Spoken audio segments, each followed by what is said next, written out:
아침 묵상에 오신 여러분들을 환영하고 축복합니다. 하나님께서 새로운 날을 허락하셨는데요. 새로운 날을 걸맞는 새로운 은혜로 오늘 하루 우리 인생을 지을 줄 믿습니다. 오늘은 이 땅에 오신 이유라는 제목을 가지고 요한복음 6장 38절부터 39절까지 말씀을 좀 살펴봤으면 좋겠습니다. 우리 38절에서 39절까지 말씀 같이 한번 읽어볼까요? 내가 하늘에서 내려온 것은 내 뜻을 행하려 함이 아니요 나를 보내신 이의 뜻을 행하려 함이니라. 나를 보내신 이의 뜻은 내게 주신 자 중에 내가 하나도 잃어버리지 아니하고 마지막 날에 다시 살리는 이것이니라. 네. 어제는 우리가 성탄절이었죠. 성탄절이라서 우리 함께 예배했는데 성탄절은 예수님이 오신 날을 기념한 날입니다. 여러분 기념한다는 거 기억하는 거예요. 그래서 예수님이 우리를 위해서 이 땅에 오셨다는 사실을 우리가 늘 기억해야 돼요. 근데 오늘 본문에 보면 예수님께서 스스로 무엇에 대해서 이야기하고 있냐면 자신이 하늘에서 내려온 이유, 다르게 말하면 이 땅에 오신 이유에 대해서 설명하고 있어요. 예수님께서 이 땅에 오신 이유는 무엇일까요? 우선 이렇게 이야기하죠. 내 뜻을 행하려 함이 아니라 누구의 뜻을 행하기 위해서 나를 보내신 이, 즉 하나님의 뜻을 행하기 위해서 오셨다라고 이야기합니다. 우리가 계속해서 요한복음 말씀에 대해 살펴보고 있는 것 중에 하나, 중요한 주제 중에 하나는 뭐냐면 주도권의 문제. 다르게 말하면 우선순위의 문제. 예수님은 이 땅에 오셔서 하고자 하는 것들 중에서 이 땅에 오신 이유가 뭐냐면 내 뜻, 내가 원하는 것, 내가 바라는 것을 행하고자 함이 아니라 하나님의 뜻을 앞장 세우고 있는 거예요. 그래서 우리가 계속해서 나누고 있지만 늘 점검해 봐야 돼요. 나는 나와 하나님 둘 중에 누가 앞서 있는가? 물론 우리가 이 땅에서 해야 될 많은 일들이 있습니다. 그리고 우리가 어떤 것들을 계획하고 우리가 바라는 것들, 우리가 원하는 것들을 행하는 것이 죄라고 성경은 이야기하잖아요. 그런 자유를 주셨어요. 정말 에덴 동산을 만들고 너희가 마음껏 먹고 누리고 마셔라 라고 이야기를 하신 거잖아요. 우리의 뜻을 행하는 것들이 나쁜 게 아닙니다. 그런데 다만 우리가 이 땅에서 우리의 뜻을 행하고 우리의 계획대로 살아가고 이 땅의 것들을 즐겨야 되지만 다만 정말 이런 것에 빠져 살면 안 돼요. 늘 한 번은 점검해 봐야 돼. 내가 하나님보다 너무 앞서 있지 않은가? 하나님의 뜻은 무엇인가? 하나님 내가 원하는 것은 무엇일까? 하나님이 내게 바라는 삶이란 무엇일지에 대해서 우리가 늘 돌아보고 점검해 볼 필요가 있다는 거죠. 그러면 예수님께서 이 땅에 오신 이유는 하나님의 뜻을 행하는 것인데 그럼 하나님의 뜻이 뭔지를 알아야 되잖아요. 그러니까 바로 이야기합니다. 하나님의 뜻은 내게 주신 자 중에서 내가 하나도 잃어버리지 아니하고 마지막 날에 다시 살리는 이것이라. 잃어버리지 않는다는 거예요. 하나님의 뜻은 뭐냐면 내게 주신 자, 하나님이 정말 자신의 백성으로 삼으신 사람들을 단 하나도 잃어버리지 않는 것.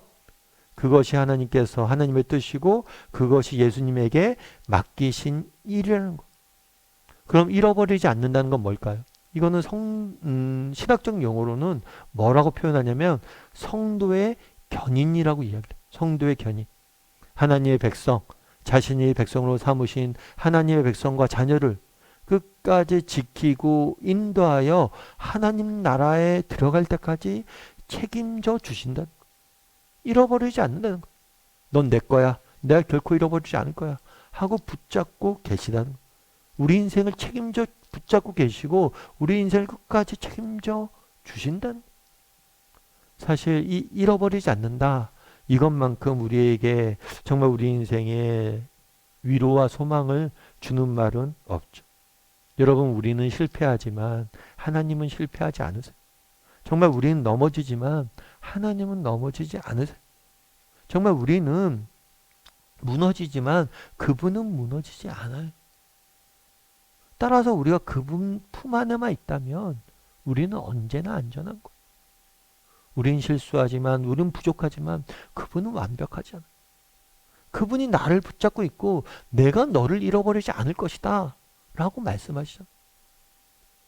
아까 처음에 서두에 얘기했지만 기념한다는 거, 우리가 어저께 성탄절을 기념하며 예배 드렸습니다.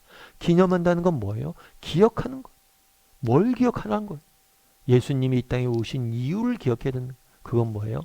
내가 너희를 잃어버리지 않게 하는 게 내가 이 땅에 온 이유다. 잃어버리지 않기 위해서 너희를 지키고 보호하고 내가 끝까지 책임지는 게 내가 이 땅에 온 이유라는 거. 여러분, 이 사실을 정말 우리가 기억할 수 있어야 돼. 그럼 우리가 얼마나 우리 이 땅에서 살면서 염려할 일이 뭐가 있습니까?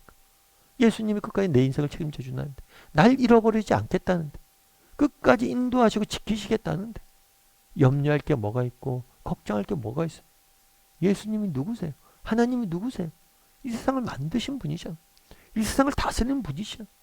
그분이 내 인생을 책임져 주겠다는데, 안타까운 것은 그분이 우리를 이렇게 책임져 주시겠다, 잃어버리지 않을 것이다 이야기한데, 함에도 불구하고 우리가 뭐라는 거예요? 우리가 정말 그것들을 믿지 못하고 그것들을 신뢰하지 못하고 두려움에 떨면서 살아가는 거죠. 여러분, 정말 이 말씀을 한번 기억해 봤으면 좋겠어요. 정말 내가 너를 잃어버리지 않을 것이다. 내가 너를 잃어버리지 않을 것이다. 어떤 상황, 어떤 형편에 있더라도 이 말씀을 기억한다면, 우리가 정말 이 말씀을 기억할 수 있다면 우리는 낙심할 필요가 없어요. 절망에 빠질 필요가 없습니다. 예전에 제가 한번 신문 기사에서 읽은 내용이에요. 읽은 내용인데 대충은 이런 내용이에요. 나의 전쟁은 아직 끝나지 않았습니다. 나의 전쟁은 끝나지 않았습니다. 그게 무슨 얘기냐면, 이분이 미국 사람이에요. 미국 사람인데 6.25 전쟁 때, 한국 전쟁 때 참여를 했어요. 그래서 전쟁 때 참여한 동료가 있었는데, 전쟁에 참여하고 동료와 함께 전투하다 보면 그런 약속을 하잖아요. 야, 우리 둘 중에서 누가 죽을지 모르는데 살아남은 사람이 있다면 꼭 시신이라도 고국에 돌아가서 묻어주자. 이런 약속을 한 거예요. 그런데 전쟁 중에 친구가 죽게 돼. 그런데 시신을 뭐란 거예요? 시신을 못 찾은 거예요. 그래서 그것들을 계속해서 기억하고 있었던 거예요. 그래서 고국에 돌아와서 전쟁이 끝났잖아요. 고국에 돌아갔는데 시신 송환을 위해서 정말 노력을 하고 있었던 거예요. 그래서 전쟁이 끝난 다음에 52년 만에 북한과 협상이 잘 돼서 그 시신을 본국에 데려가게 된 거예요. 그러면서 뭐라고 됐냐면, 이제야 내 전쟁이 끝났습니다. 실제로 휴전을 했어요. 아무도 전쟁하지 않아요. 근데 홀로 자기는 전쟁하고 있었다는 거예요. 어떤 싸움을 하고 있어요? 시신을 데려오기 위해서. 참 그 얘기를 듣고 좀 감동이 되더라고요. 야, 친구의 약속을 지키기 위해서 끝까지 이렇게 50년이 넘게 노력하고 있구나. 그러면서 그런 생각이 들었어요. 우리 하나님도 마찬가지라고. 하나님이, 예수님께서 이 땅에 오셨죠. 이 땅에 오신 이유가 뭐예요? 약속을 지키기 위해서. 널 잃어버리지 않기 위해서. 너를 되찾기 위해서. 정말 죽어있던, 사망과 죄악에 빠져있던 우리를 되찾기 위해서. 그분은 쉬지 않고 싸우고 있었던 거예요. 그리고 지금도 싸우고 계세요. 너희를 내가 잃어버리지 않을 것이다. 우리를 위해서 그분의 싸움은 지속되고 있는 거예요.